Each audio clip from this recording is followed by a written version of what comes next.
utak-atik karena alam bawah sadar itu adalah pikiran bawah sadar yang sudah kita serap. Yang sudah kita serap itu dari lahir. Ya, melalui proses perjalanannya itu artinya doktrin masuk, ya, lingkungan masuk, ya, pendapat-pendapat masuk, ya, berulang-ulang terus masuk, ya, masuk lagi. Jadi dia itu kasih terus power masuk lagi, masuk terus. Jadi yang tadi itu akumulasi dari sedikit, ya, dia berendap terus, ya. Yang tadinya sedikit berendap, lama-lama dia keras, menjadi kristal, jadi batu. Ya kan? Nah, ini yang mau kita hancurkan sekarang ini. Ya, jadi kita cerita-cerita begini sebenarnya, ini kita mau hancurkan ini pemahaman. Ya, karena ini kan sudah terlanjur kita serap. Ya, kan sudah terlanjur. Memang susah, jadi nggak bisa kita serentak sedikit. Ya, nah makanya utak-atiknya itu ya di alam bawah sadar, pikiran bawah sadar, karena dia adanya di situ. Ya kalau dia sadar, ya frekuensinya berbeda, tidak ketemu. Makanya kan sering saya bilang kita bicara, mungkin akal kita yang sadar ini terima, iya. Tapi karena yang sudah berendap ini dia sudah menjadi tuan rumah di sini, yang sudah lama ini kadang dia menolak, makanya timbul tuh bimbang, ragu, ya, semacam perasaan. Tapi kalau kita sering artinya dalam kondisi tenang itu kita merenung, ya. Kondisi kita artinya berzikir, kan tenang. Kondisi kita itu kan kondisi saat kita mau merubah, mengutak-atik lagi itu program yang sudah terlanjur kita install. Nah, program itu harus kita, artinya kalau bahasa komputer saya bilang itu harus di recycle bin, masuk ke tempat sampah baru di delete, hapus. Ya, karena programnya sudah tidak berfungsi lagi, saya ingin install program baru yang mendukung. Kan begitu bahasanya. Ya, kalau bahasa komputer ya. Nah, jadi dari Windows 7 ke Windows 8 lah. Gitu. Ya. Nah, jadi tadi kita cerita tentang alam. Dan pengertian alam itu maksudnya takbiratul ihram. Itu adalah pintu alam, pintu keadaan, pintu suasana. Pada saat kita takbir itu kita sadar. Takbiratul ihram, Allahu Akbar. Seharusnya kita punya suasana itu sudah beda. Kita sudah harus ada di bawah 10. Kondisi itu harusnya kita tidak boleh sadar. Kalau boleh kita itu jasad lebur kepada batin lebur kepada nyawa. Jadi tujuan kita itu adalah apa? Pada saat kita sholat niatnya apa? Ya, sholat itu adalah suatu tata cara, ya, peribadatan, ya, itu adalah awal bagi kita untuk menjalin hubungan, ya, mulai dari situ. Karena hubungan itu harusnya kita jaga dalam 24 jam. Tidak boleh putus. Ya. Kalau sekarang kita misalnya waktunya ada, kita belajar subuh, zuhur, asar, maghrib, isya kan. Pada waktu itu kita berhubungan. Tapi jeda waktu antara subuh sampai dengan zuhur itu kita tidak berhubungan. Kita rugi berapa banyak kalau kita tidak berhubungan. Sementara kita harus daimus sholat itu harus 24 jam kita sholat. Rugi kita kalau tidak berhubungan, sementara dia menunggu kita. Kenapa kita waktu tertentu saja kita mau datang kepada dia lapor. Nah, hilang daripada waktu itu kita kemana? Ya, makanya saya bilang ini artinya awal kita belajar harus dari situ. Tapi nantinya kita akan tingkatkan, kita harus menjaga, ya. Kita bisa artinya mengingat dan kita harus bisa melihat dengan mata batin, ya. Dalam aktivitas kita sehari-hari. Gitu. Menghubungkan diri itu supaya kita lebih rapat. Ya. Maksud daripada kita sholat itu kita merapatkan. Kita punya diri. Tujuan kita untuk merapatkan. Iya. Kita merapatkan kita punya diri. Ya, sifat dan zat. Ya. Gitu. Jadi dalam hal kita merapatkan itu, ya, kalau kita misalnya dalam kondisi sudah rapat, lalu apa lagi? Kira-kira perlu nggak kita sholat?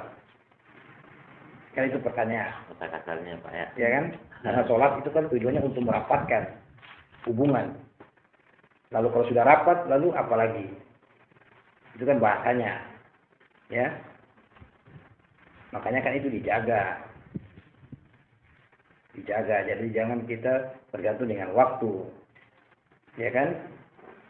Makanya saya katakan itu adalah tahap awal. Ya. Tahap awal kita belajar untuk merapatkan di situ. Karena kita lihat sejarah, artinya riwayat ya, yang diceritakan itu asal muasal pada saat dia mau menerima perintah salat itu kan tidak langsung 5 dulu. Tapi dia disuruh 50, turun ke 25, baru terakhir 5. Tawar menawar bahasanya. Nah, riwayatnya mengatakan begitu, tapi maksudnya kita teliti. Maksudnya apa kok 50? Apa itu bahasa basi? Ya, omong kosong belaka, tapi apakah ada maksud? Apa cuma omong kosong aja, cuma bahasa basi? Kok 50, kok 25, kok jadi 5? Kan ini kan riwayat mengatakan gitu. Apakah itu cuma bahasa basi kosong? Seandainya 50 yang diambil, kalau dibagi dalam 24, satu hari 24 jam, kira-kira kita punya waktu ada nggak? Selain sholat. Nah, kan, kalau misalnya 5 aja kayaknya udah penuh, sebentar-bentar kita sholat, 5 kan? 50 itu udah habis waktu dalam setengah jam. Nah, misalnya kalau kita berandai-andai. Iya, berandai-andai. Nah, berandai-andai aja kalau misalnya 50 yang diambil, selesai kita, tidak ada lagi kita punya waktu untuk cari duit. Makan lagi ya. Pokoknya kita tidak waktu untuk cari duit lagi. Logikanya gitu. Kan harus kita tuh segala sesuatu tuh kita dengar riwayatnya begitu, kita kembalikan kepada diri maksudnya apa sih begini. Kok ada bahasa basi begitu? Ya kan? Iya. Apa itu bahasa basi kosong? Ya, coba kalau seandainya betul 50, lalu kita mau ngapain? Nah, harusnya kita daim. Daim musola itu artinya sholat yang tidak ada putus-putusnya. Dalam kondisi kita berbicara ini kita sholat. Kita tidur pun kita sholat. Kita makan pun kita sholat. Karena kita selalu menjaga hubungan. Tidak boleh kita lupa kepada dia. Bagaimana kita bisa lupa nanti kita ingat kalau sudah waktunya asar datang baru kita ingat lagi lapor. Nanti habis asar ke maghrib kita lupa lagi. Ya, begitu maghrib kita lapor lagi, bos. Saya sudah ada ini, bos. Kan begitu.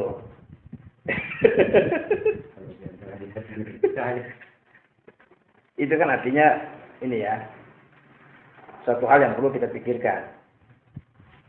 Ya, maksudnya ini pengertiannya apa?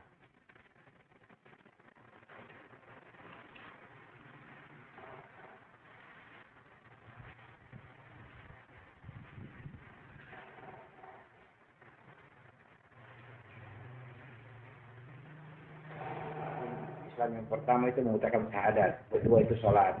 Syahadat itu kalau kita jabarkan itu ya syahadat tauhid itu 12 huruf ya.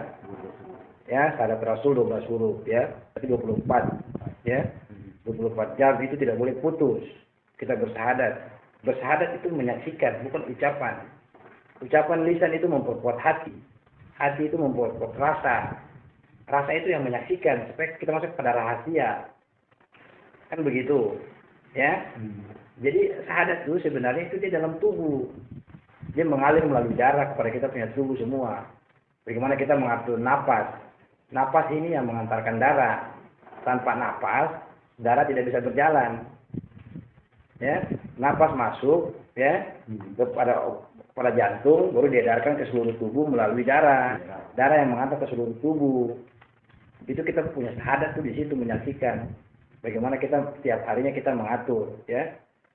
Karena dalam denyut nadi itu tidak ada putus-putusnya terus selama kita hidup. Ya, dia menyebut, ya. Kita punya detak jantung, kita punya denyut otak, ya. Itu tergantung dan punya nafas.